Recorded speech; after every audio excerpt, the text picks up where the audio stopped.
So the first question, I think the most important thing and the most challenging thing that we have in front of us right now is the Ebola virus. Doctors are in short of supplies, and countries are scrambling to find more resources. Voices in Europe suggest that we can do more about it.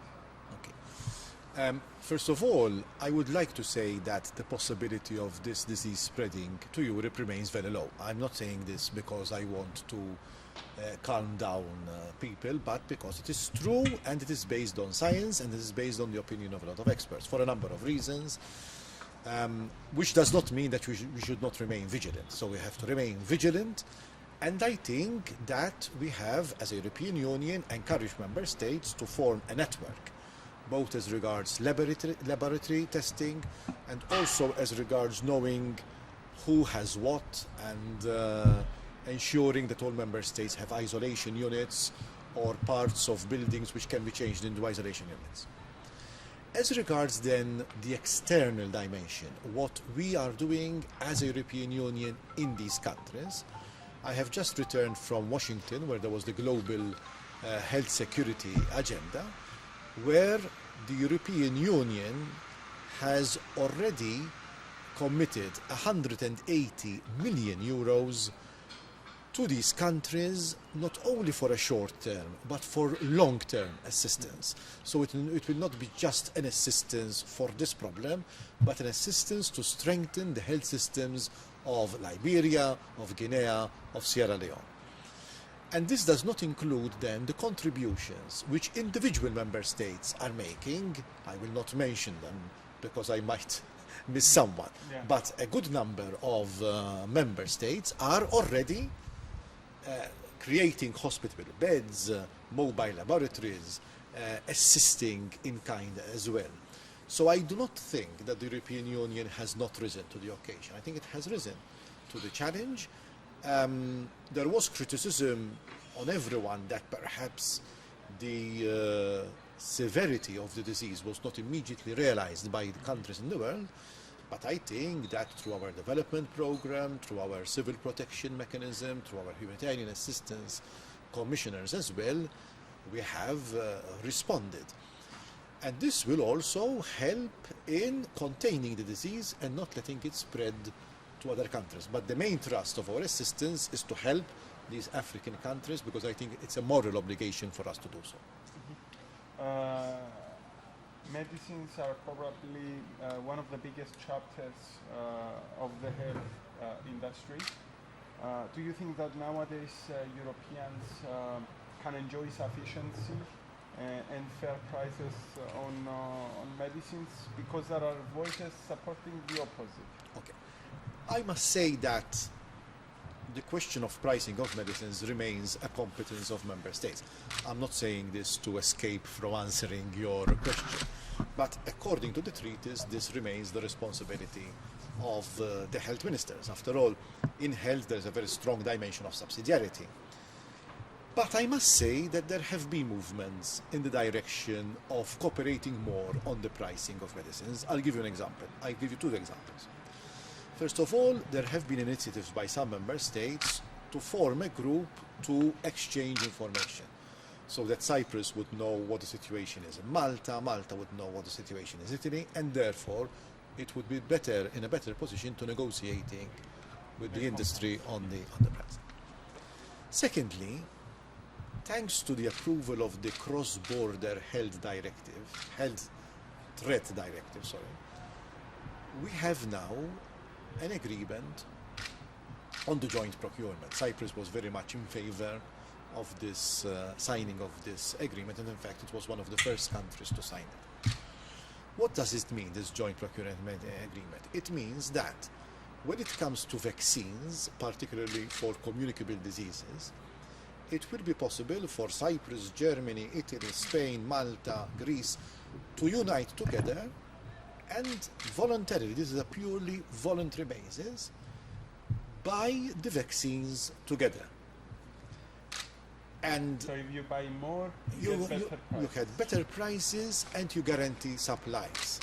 Now this is extremely beneficial to the medium-sized and the small-sized countries, because the small-sized countries do not have the resources and the strength sometimes to guarantee adequate supplies in times of crisis.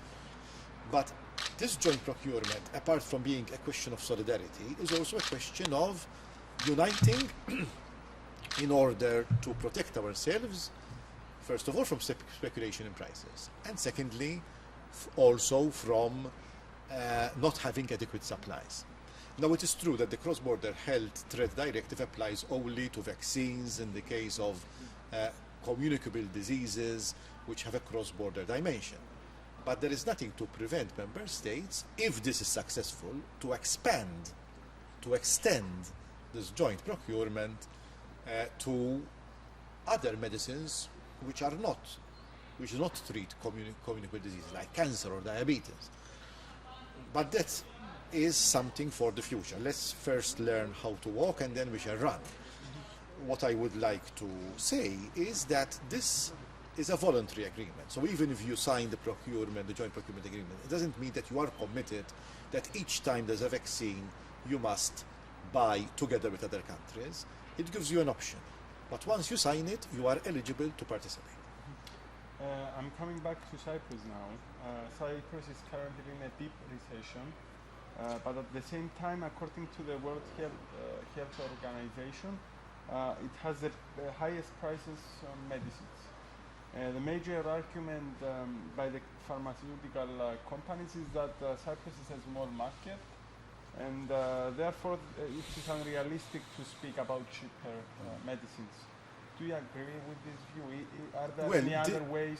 I come from a country where similar arguments are put forward, and where, relatively speaking, medicines are also higher than one expects. There are some which are lower, but others which are important are higher.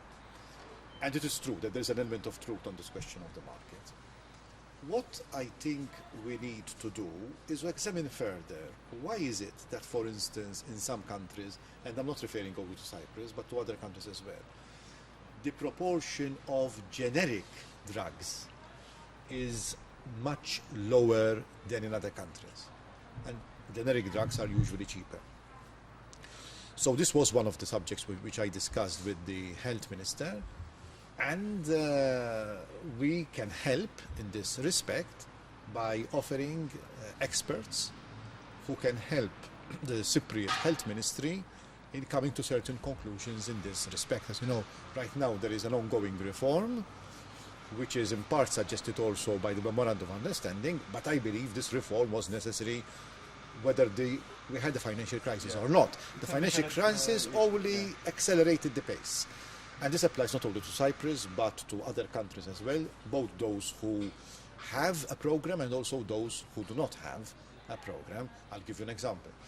We issue every year the country-specific recommendations. Today there are 16 countries, including Germany, which have received recommendations under the fiscal governance as regards health. That is to say, okay, you don't have a financial problem, but if you continue in this regard, you might have problems in the future. So even though I'm in the final term of my office, I promised to continue with the assistance, increase the doses of assistance, particularly as regards technical expertise, and I will pass on the message to my successor, who will take office on the 1st of November. Do you think that it could be the formula that we use in Cyprus that comes to the prices that we have right now? No, be a matter of a wrong formula that we use to conclude the specific prices? One has... Because we know that the minister aims to change that formula. No. The action which has to be taken depends on the decision of the government. There could be different ways of reaching the decision. What is sure is that something has to be done about this problem. There are other problems as well. For instance, the way the health system in Cyprus is structured, when you compare the figures to other countries, the public expenditure on health proportionately is lower than in most other countries of the European Union. So that is a question. Does it mean that there are people who are not covered, who do not have an insurance cover or a health cover? And that has to be addressed as well. The pricing is related to the question of the expenditure. to the viability of the health system. But how one reaches that conclusion, we can give advice, but that remains within the decision of the government. What is important is that where one can cut the expenditure, one has to cut it in order to have a sustainable health system. Cyprus aims to adopt the national health system right now, and the goal is to adapt it until 2015. Do you think that this deadline is realistic? I discussed this with the minister. He explained to me the different phases. There will be 3 phases of this reform. If everyone cooperates in this respect, and if the right attitude is taken, so that the stakeholders will make it a success, I do not see why this time schedule cannot be kept to.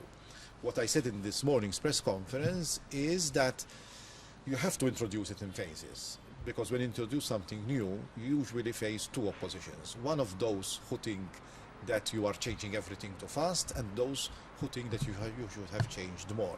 So when you introduce it in phases, whether it's 2015 or 2016, one has to see, will make the reform more acceptable without creating a revolution or an earthquake. I think that the reforms, my view of my assessment from what I have read and what I have seen, is that the reform is one in the right direction. What is important is that those who are stakeholders accept it and participate in it. So you said that the reforms are to the right Direction. What are the most important parts towards this? Universality. I think that is extremely important. In fact, the minister this morning assured me that the reform will be to give a universal coverage, which would push Cyprus towards a national health service, as exists in other countries as well. Of course, the methods might differ, because each country has its own way of reaching its goals. But the goal has to be reached that it is universal, with participation of the state as well, and not relying so much on the private healthcare, which is positive, of course, to have private healthcare. But there has to be more public participation in the provision of health to Cypriot citizens. This was the view which was expressed by the Commission. And I think that the minister not only got the message, but he is trying to implement something positive in this regard. And finally, do you think that the cross-border care works fine nowadays? Okay, the cross-border healthcare directive, which is not to be confused with the cross-border health threat directive, means that a citizen of Cyprus can go to another country in the European Union, seek medical assistance there, pay himself first, and then when he comes back, he gets a reimbursement from the government of Cyprus. But first of all, you need an authorization before to do it, because otherwise there will be... No, that is another thing. That is for emergencies. Okay. I'm saying from ordinary medical care. But first you need an authorization. If the care can be provided in Cyprus within a reasonable period of time, you can't just go and then give the bill to the Cypriot authorities.